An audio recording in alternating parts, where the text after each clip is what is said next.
오늘 말씀의 제목은 빛이신 예수님이라고 하는 제목으로 여러분과 같이 은혜를 나누고자 합니다. 예수님께서 십자가에 달려 돌아가실 때에 네 가지의 기적이 발생했습니다. 오늘 본문에도 그 일부가 기록되어 있지만 모든 기적의 내용이 나오고 있는 것은 마태복음 27장 45절로부터 54절까지에 보면 그 네 가지의 기적이 다 등장합니다. 그러면 네 가지의 기적들은 어떤 것들입니까? 첫째는 성전의 성소 휘장이 찢어졌다는 그런 기적이 나타납니다. 예수님은 골고다 언덕에서 십자가에 달려 운명하셨습니다. 골고다는 예루살렘 성 바깥에 위치하고 있는 곳이죠. 그런데 멀리 예루살렘 성 안의 성전에서 성소 휘장이 찢어진 것입니다. 성전 안에는 성소와 지성소가 있습니다. 지성소에는 1년에 딱 한 번 대속죄일에 대제사장이 백성들을 대표해서 양의 피를 가지고 들어가 속죄 제사를 드리게 됩니다. 그 외에는 아무도 들어갈 수도 그리고 들여다볼 수도 없습니다. 만일 이것을 어기면요 죽습니다. 아주 가혹할 정도로 죽음이 임하게 되는 것이죠. 그 내용이 바로 출애굽기 28장 34절로부터 35절에 나와 있는데 대제사장 옷 가장자리에 방울을 달고 들어가게 되어 있습니다. 그래서 제사에 실패하면요 방울 소리가 멈추는 겁니다. 움직일 때마다 방울 소리가 계속 나죠.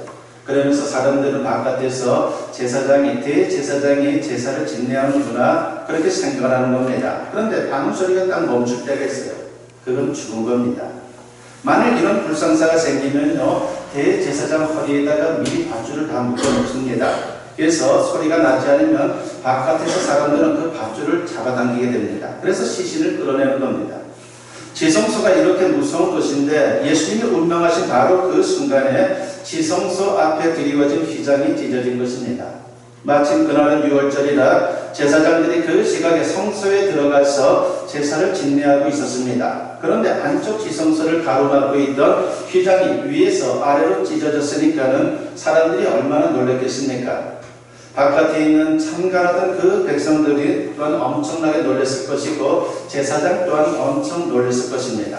이것은 단순한 놀라움을 넘어서 경악 그 자체였습니다. 그런데 더 놀라운 것은 지성소가 훤히 들여다 보이는데도 아무도 죽지 않았다는 겁니다. 그러니까 지성소 안을 들여다보는 건요 특별하게 1년에 한 번 들어갈 수 있는 대제사장 외에는 지성소 안을 보면 다 죽게 되어 있어요. 근데 지성소가 들여다 보이는데도 사람들이 죽지 않는 겁니다. 이것은 예수님의 십자가 대속을 통해서 믿는 자는 누구든지 하나님 앞에 담대하게 나아갈 수 있게 되었다라고 하는 것을 말하고 있는 겁니다. 두 번째로 예수님의 임종 순간에 지진이 일어났다라고 성경은 증언합니다. 얼마나 두려웠겠습니까? 이것은 인간의 죄에 대한 무서운 심판을 뜻하는 것입니다. 세 번째는 무덤이 열리고 무덤 속의 성도들이 살아나서 예수님께서 부활하신 후에 사람들에게 나타났다는 것입니다. 그러니까 예수님이 돌아가셨을 때에 사람들이 부활을 한 겁니다. 일부의 사람들이 부활을 했죠. 그러다가 기다리고 있다가 예수님이 부활하신 다음에 그들이 바깥으로 나오게 되는 겁니다. 왜냐하면 예수님이 부활의 첫 번째 열매이기 때문에 바로 그런 순서를 따르는 것이죠. 참으로 사람들은 그 모습을 보면서 얼마나 놀랐겠습니까? 네 번째는 온 땅에 어둠이 임했습니다. 한낮인데도 갑자기 사방에 칠흑 같은 어둠이 임했습니다. 오늘 보면 33절에 보니까 제6시가 되매 온 땅에 어둠이 임하여 제9시까지 계속하더니라고 했습니다. 당시 유대인들의 시간은요 오전 6시부터 오후 6시까지 12시간을 나누어서 제1시, 제2시 이렇게 불렀습니다. 그래서 제6시라고 하는 것은 정오 12시를 말합니다. 가장 밝은 시각에 어둠이 임하여 3시간 동안 계속된 것입니다. 예수님이 십자가에 달린 시간은 언제입니까? 마가복음 15장 25절에 보면은 때가 제3시가 되어 십자가에 못 박으니라고 했습니다. 제3시니까 오전 9시에 예수님께서 십자가에 못 박히신 것입니다. 그러니까 오전 9시부터 십자가에 달리셨는데 12시에 고통이 극대화되었고 그 순간부터 어둠이 임하면서 운명하신 오후 3시까지 그 어둠이 계속된 것입니다. 해가 빛을 잃었다는 것은 하나님이 마치 등불을 끄듯이 잠시 햇빛을 멈추셨다는 겁니다. 한마디로 하나님의 기적인 것이죠. 인간이 할 수 있는 그런 기적은 아닙니다.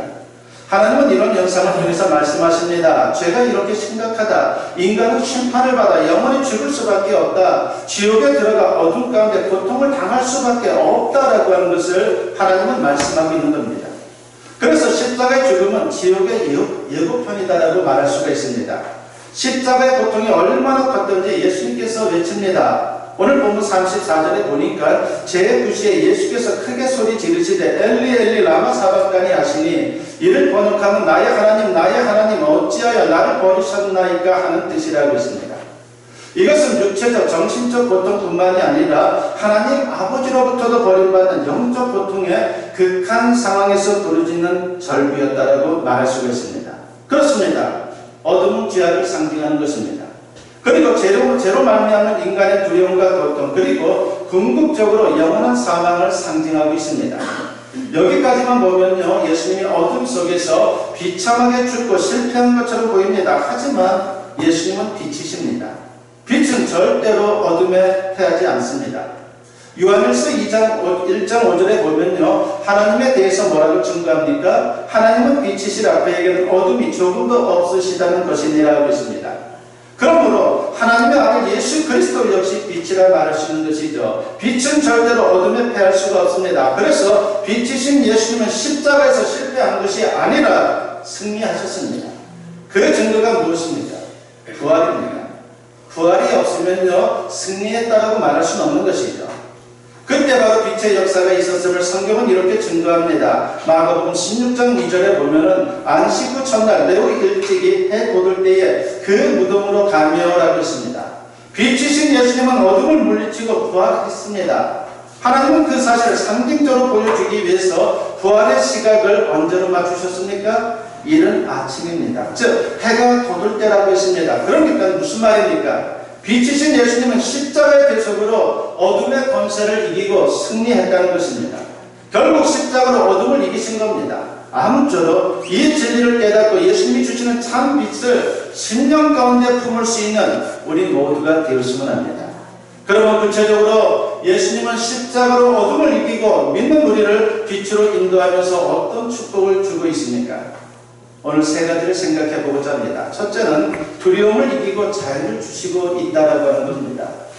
어둠은 미래에 대한 불확실성과 두려움을 상징하는 것이죠. 인간은 죄로 말미암아 무지해졌고 미래를 알 수 없는 그런 존재가 되었습니다. 그래서 항상 두려운 마음이 가득합니다. 어디로 가야 할지 모르고 어떻게 될지 몰라서 불안해하고 두려워하는 것이 우리의 심령입니다.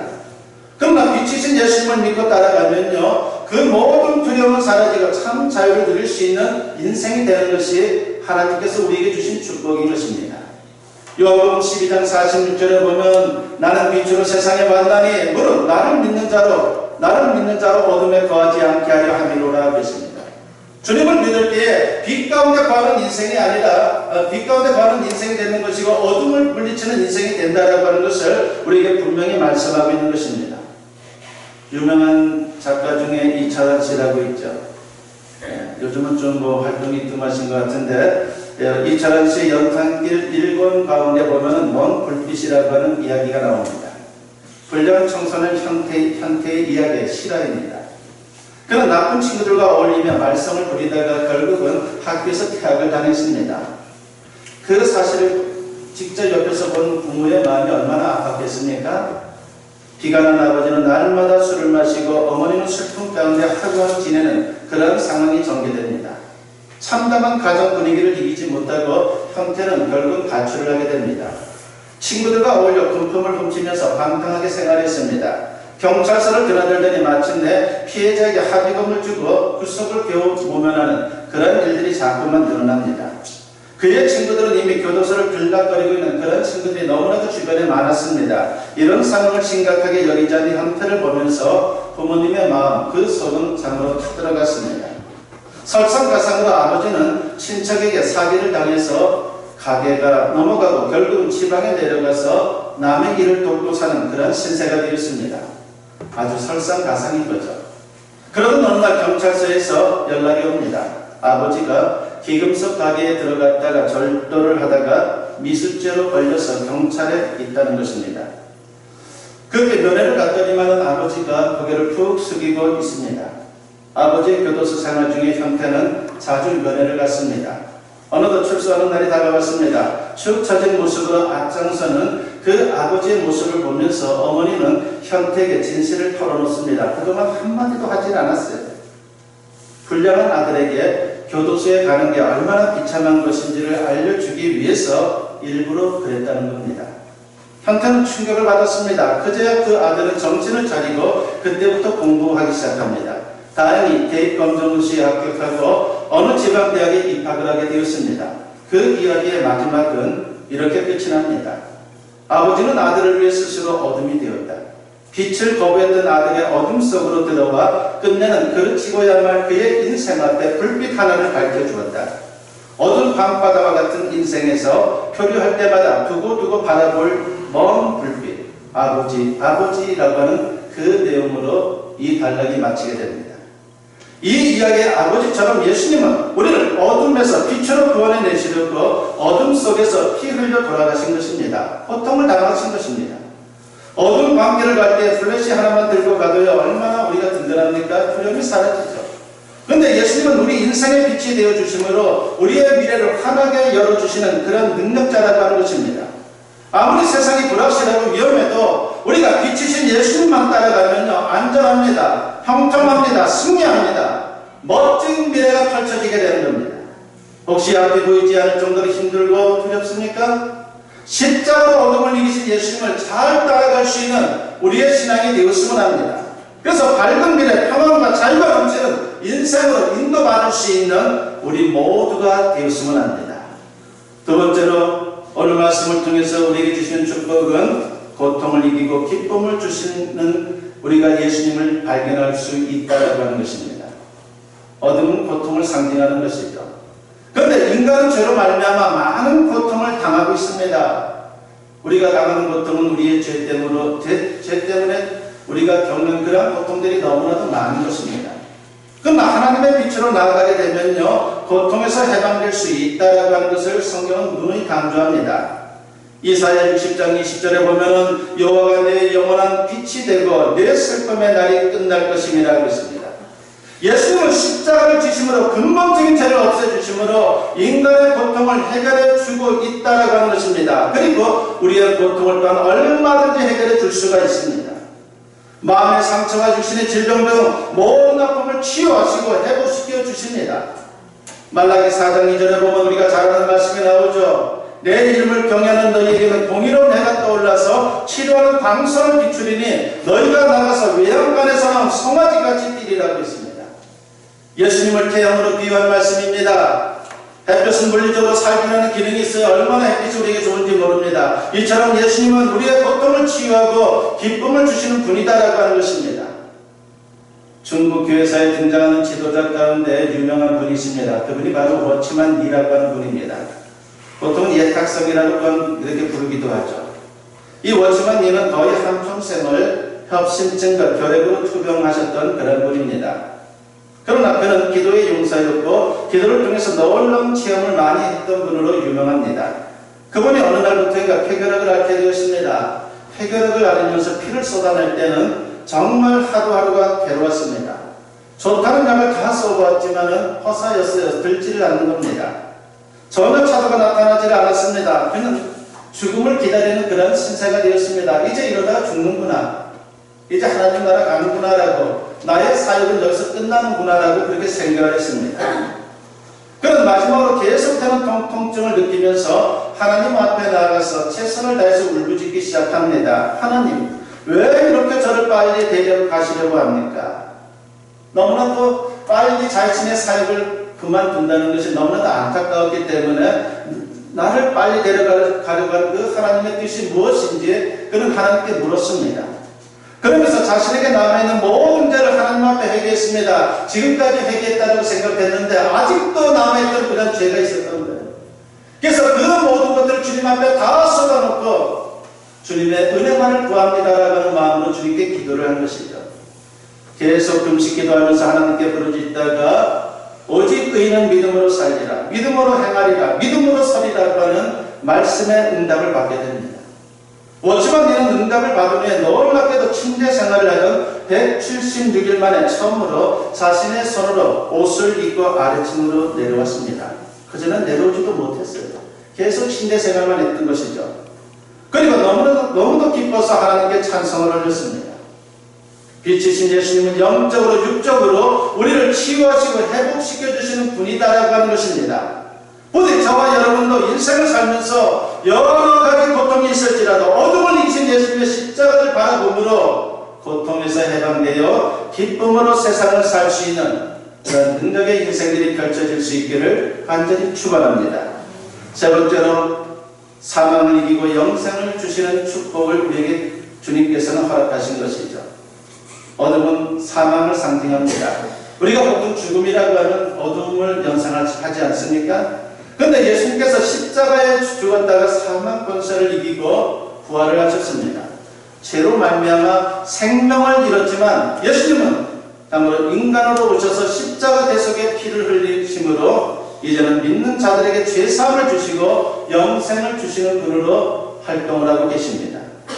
로마서 6장 23절에 보면 죄의 삭은 사망이요 하나님의 은사는 그리스도 예수 우리 주 안에 있는 영생이니라고 했습니다. 예수님은 십자가를 지심으로 우리를 사망에서 생명으로 구원해 주셨습니다. 그것은 영원한 생명이고 예수님의 빛에서 나오는 것입니다. 요한복음 11장에 보면요 우리가 잘 아는 인물이 등장합니다. 바로 나사로가 등장을 합니다. 바로 죽은 나사로를 살리는 그런 기적이 그 말씀 속에 있죠. 나사로가 죽어서 절망 가운데 빠진 누이 마르다에게 예수님께서 이런 말씀을 하십니다. 요한복음 11장 25절과 26절에 보니까 예수께서 이르시되 나는 부활이요 생명이니 나를 믿는 자는 죽어도 살겠고 무릇 살아서 나를 믿는 자는 영원히 죽지 아니하리니 이것을 네가 믿느냐라고 그렇게 묻습니다. 예수님은 이 말씀대로 나사로를 살리셨습니다. 그리고 당신 자신도 십자가에 죽었다가 부활하셨습니다. 그리고 이 사실을 믿는 성도들은 모두가 영생한 은혜를 입게 된다라고 주님은 약속하고 있습니다. 부활하는 것이죠. 천국에 가는 겁니다. 그래서 천국은 영생의 나라요 빛의 나라라고 말할 수가 있습니다. 천국에는 사망이 없고 어둠이 없습니다. 요한계시록 21장 23절에 보면요 그 성은 해라 달의 비침이 쓸데없으니 이는 하나님의 영광이 비치고 어린 양이 그 등불이 되심이라고 했습니다. 하나님이 비치고 어린 양이 비침으로 등불도 해도 달도 소용이 없다라고 하는 것입니다. 그러므로 빛의 나라 천국에서 성도들 역시 해처럼 빛나는 모습으로 영생을 하게 되는 겁니다. 마태복음 13장 43절에 보면요 그때의 의인들은 자기 아버지 나라에서 해와 같이 빛나리라 귀 있는 자는 들으라고 있습니다. 얼마나 크신 은혜이고 축복입니까? 반면에 지옥은 어떤 것입니까? 어둠이 가득하고 영원한 사망이 있는 곳이다라고 성경은 말합니다. 마태복음 25장 30절에 보면요 이 무익한 종을 바깥 어둠대로 내쫓으라 거기서 슬피 울며 이를 갈리라 하니라고 했습니다. 영원한 사망은 죽고 끝나는 게 아니에요. 죽고 끝나고 무의 상태로 들어가면 그래서 얼마나 천만다행입니까? 그런데 죽고 끝나는 게 아닙니다. 어둠의 나라 지옥에서 영원히 고통 가운데 사는 겁니다. 우리는 반드시 둘 중에 하나를 선택해야 합니다. 우리 인생은 중간지대가 없습니다. 어떤 여자 성도가 비행기를 탔습니다. 긴 여정에 성경을 꺼내놓고 열심히 성경을 읽었습니다. 그런데 옆에 앉아있던 남자분이 비꼬면서 말합니다. 그 책에 기록된 거 다 믿어요 라고 말합니다. 그럼요 하나님의 말씀이거든요. 아주 자신있게 대답했습니다. 그럼 고래 안에 들어갔던 사람도 압니까? 아 요나요 라고 그렇게 또 말합니다. 아니 그 사람이 고래 뱃속에서 3일이나 있다가 나왔다는 것도 믿어요? 질식해서 죽지 어떻게 살아납니까? 라고 그렇게 묻는 겁니다. 글쎄요 저는 믿는데 천국에 가서 요나에게 직접 한번 물어보시죠 라고 그렇게 대답을 했습니다. 그러자 그 남자가 그 사람이 천국에 없으면요 라고 또 그렇게 말하는 겁니다. 그러자 이렇게 되물었습니다. 아 그러면 선생님이 물어보시면 되겠네요 라고 그렇게 말했습니다. 그러니까 네가 죽어서 가서 한번 물어보라는 거죠. 그리고 보라는 겁니다. 이 말을 듣고 남자는 얼굴이 빨개졌습니다. 돌려서 말한 것이지만은 천국이 아니면 지옥에 가게 된다는 것을 점잖게 말한 겁니다. 여러분 영혼에 생명의 빛이 있습니까? 아니면 아직도 어둠에 있습니까? 예수님을 모시면 여러분 마음에 빛이 임하고 이 땅에 사는 동안에도 천국의 축복을 경험하면서 살아갈 수가 있습니다. 그러다가 주님께서 부르시면 천국에 들어가서 영생 복락을 누리게 되는 것입니다. 근데 만약 영생을 얻지 못하면요, 여러분 마음에 사망의 그늘이 가득하게 될 것입니다. 그러면 이 땅에 살면서도 지옥 생활을 하는 것이에요. 그렇게 살다가 영원한 지옥의 사망을 당할 수밖에 없습니다. 부디 빛이신 예수님과 이 세상에서도 저 천국에서도 영원히 동행하는 인생이 되었으면 합니다. 이제 말씀을 마치고자 합니다. 예수님은 어둠에서 피 흘리며 고통 가운데 죽으셨습니다. 그러나 그것은 실패가 아니었죠. 빛이신 예수님은 어둠을 이기셨습니다. 사망 권세를 이기고 부활하셨습니다. 부디 예수님의 빛 가운데로 나올 수 있는 그런 하나님의 사람들이 되었으면 합니다. 그리고 그 빛 가운데 살아갈 수 있기를 바랍니다. 그래서 이제는 참 자유와 기쁨으로 승리하시고 장차 천국에 들어가서 영생 복락을 누릴 수 있는 저와